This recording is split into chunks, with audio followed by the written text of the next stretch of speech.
Dante's Boxing Nation, what's going on, guys? Boy, I'm telling you right now, Gennady Golovkin, he got a whole lot to think about right now.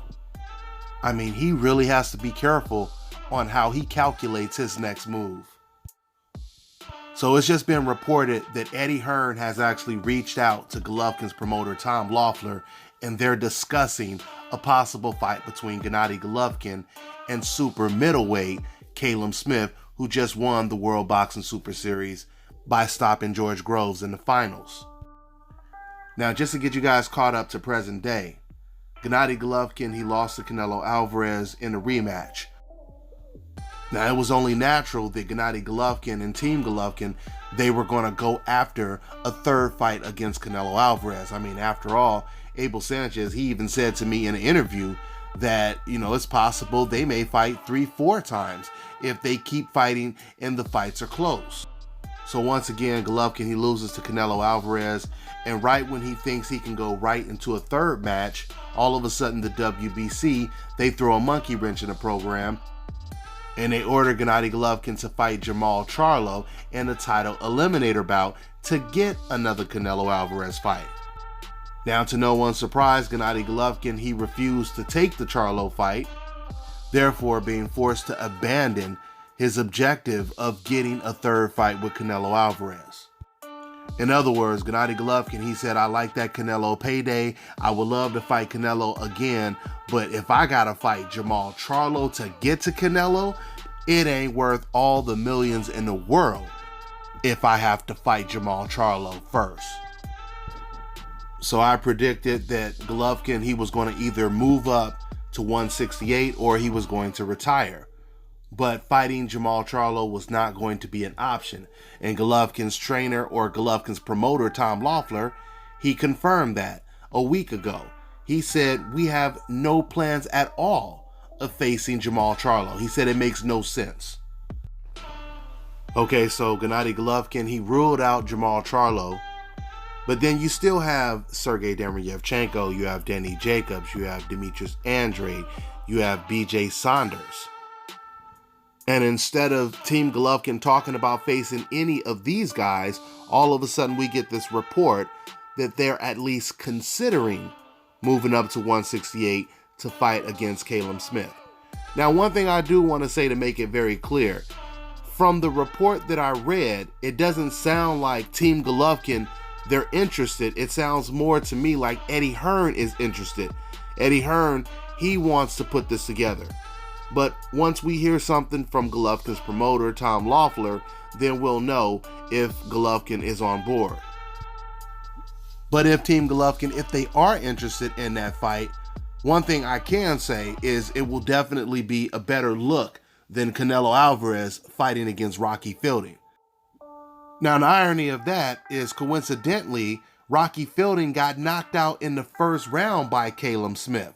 So there's no doubt about it, if Golovkin took on Callum Smith, that would at least make him look better than Canelo Alvarez.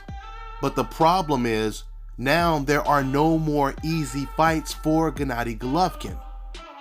He tried to get the Murata fight, and Murata ended up losing to Rob Brandt. That was pretty much his final option of getting an easy opponent.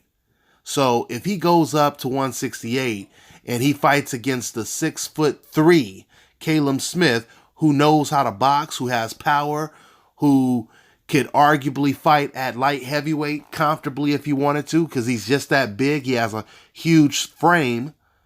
If Golovkin goes up against him, he's almost in the same situation that he would be in going up against Canelo in a third fight, or going up against Charlo, BJ Saunders, Andrade, etc., etc.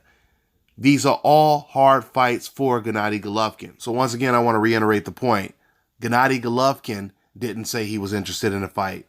This is more of a proposal by Eddie Hearn. But we'll find out in a couple days if Golovkin is considering Smith as his next opponent. But once again, like I said, guys, there are no more easy fights for Gennady Golovkin. And you know what? I want to go ahead and close out with this, because once again, we've heard a lot of fans say that Golovkin, he won both fights against Canelo Alvarez. But the funny thing is, when the majority of boxers and professional trainers, when they were asked who they thought won the fight, the majority of them said they thought that Canelo Alvarez won the fight. So why the contrast? Why is there such a divide when it comes to these two groups of people? And the answer is obvious and simple. Because when you're asking a professional trainer or boxer, they don't have an agenda. But when it comes to fans, especially emotional decafs, they have an agenda. And once again, they have.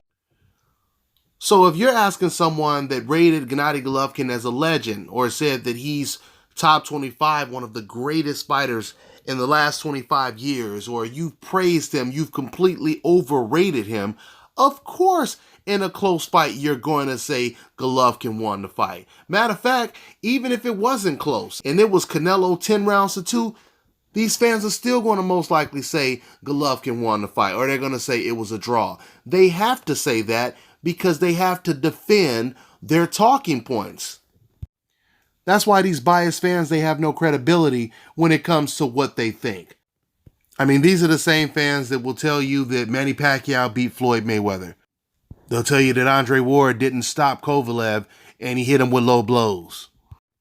And I could go on and on giving you guys examples, but I think you pretty much get the point. At the end of the day, Canelo Alvarez and Gennady Golovkin, they're both in a very tough spot right now.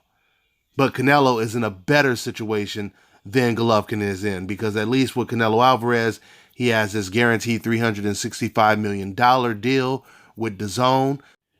He pretty much has the WBC protecting him from having to fight against Jermall Charlo, at least for now. But I truly believe if anyone was going to end up fighting one of those guys at the middleweight division eventually, I think it would be Canelo Alvarez. So Gennady Golovkin is in a tough situation. He's in a very, very tough situation right now. Let's see who he decides to fight next. I'm going to go ahead and wrap this video up right now, guys. Hey, make sure if you guys have not signed up to DAZN, I have a DAZN Dante's Boxing Nation link that DAZN gave me, which will include the Canelo Alvarez versus Rocky Fielding fight and tomorrow's cruiserweight fight with Alexander Usyk versus Tony Bellew. So, guys, go ahead and click on that link. You have nothing to lose. Once again, just free fights for the month, and it helps me out tremendously if you guys click on the link and start the free trial. So I'm gonna go ahead and wrap this video up. That's all I got for now, guys. I'm on to the next one.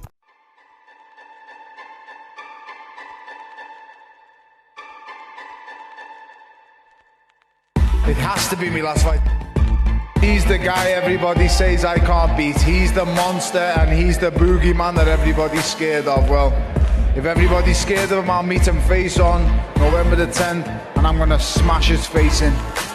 And then he makes the ultimate sin. He says my name, and make no mistake, he's looking past me already. He might say he's not, but he's already asking Eddie, who am I gonna fight at heavyweight? For the first time in his whole career, he sees a man looking back at him who believes he can win. I have the one thing that he doesn't have, and that's a punch that can switch lights off within the blink of an eye. As they say, all the marbles, IBF, WBO, WBC, WBA, Ring Magazine belt, the first ever 4-belt undisputed fight in this country's history.